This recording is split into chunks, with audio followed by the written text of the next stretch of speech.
È uno degli eventi che facciamo in corso d'anno, ma non vorrei nemmeno più chiamarlo così, per fortuna, perché la soddisfazione che abbiamo avuto quest'anno è venirci riconosciuto quell'intento che noi volevamo fare, che era creare una giornata formativa verso l'installatore o le persone che erano interessate a ristrutturare casa o avere un interesse di quali sono le innovazioni di prodotto prima che la stagione venga avanti, perciò si chiama Idraclima e a ottobre faremo quelle di Idracaldo.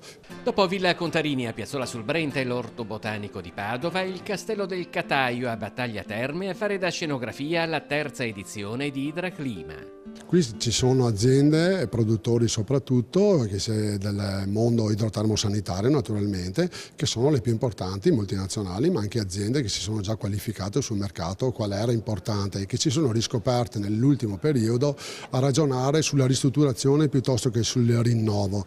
Ed è lì dove noi stiamo accentuando il nostro volume d'affari. L'iniziativa al Castello del Cataio è anche un'occasione di confronto e di aggiornamento in un settore che è sempre in rapida evoluzione. Mostrare che ci sono articoli che possono fare la differenza nel benessere quotidiano. Si parla di miscelatori che riducono comunque il consumo d'acqua, si parla di prodotti che vengono sempre più stilizzati in modo in efficienza, si parlano di articoli comunque che si rifanno anche al fotovoltaico, perché un altro settore che non era il nostro era il fotovoltaico.